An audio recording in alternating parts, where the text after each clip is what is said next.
एक बिल्ली और उसका दोस्त दोनों बचपन से साथ थे। वे अपने अपने पालनों में सोते, खेलते और हर वक्त साथ रहते। लेकिन जैसे जैसे बड़े हुए, उनकी दोस्ती में नोकझोंक बढ़ने लगी। वे स्कूल में लड़ते, क्लास में बहस करते, यहाँ तक कि बाहर जाते तब भी झगड़ पड़ते। उनके बीच कभी शांति नहीं रहती थी, लेकिन इसी तकरार में अनजाने में एक अनोखा रिश्ता पनप रहा था, प्यार। समय बीता और उनकी नोक-झोंक धीरे-धीरे स्नेह में बदल गई। वे एक दूसरे के बिना रहने की कल्पना भी नहीं कर सकते थे। उन्होंने लव मैरिज करने का फैसला किया और उनकी शादी की तैयारियां शुरू हो गई। उसी दौरान एक छोटा बच्चा मोमबत्ती से खेल रहा था। अचानक आग लग गई और चारों ओर अफरा तफरी मच गई।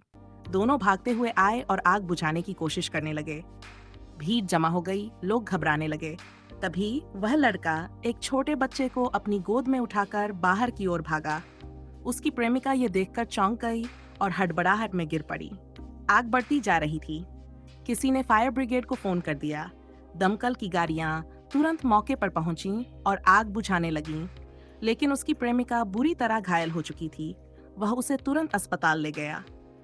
अस्पताल में डॉक्टरों ने पूरी कोशिश की, लेकिन उसकी प्रेमिका को नहीं बचा सके।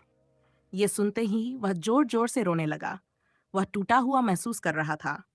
कुछ दिन बाद वह उस जगह गया जहां उसकी प्रेमिका को दफनाया गया था।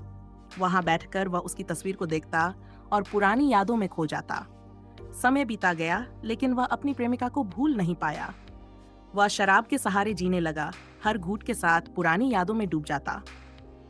एक रात नशे में धुत होकर उसने रोते हुए कहा, तुम कहाँ हो? लौट आओ, मैं तुम्हारे बिना अधूरा हूँ। तभी उसे लगा कि उसकी प्रेमिका उसके ख्वाबों में आ गई है। वे दोनों साथ में हंस रहे थे, बातें कर रहे थे, बिल्कुल पहले की तरह। लेकिन तभी उसका सपना टूट गया। वह एक सुनसान जगह पड़ा हुआ था, टूटा हुआ, अकेला और गुमसुम।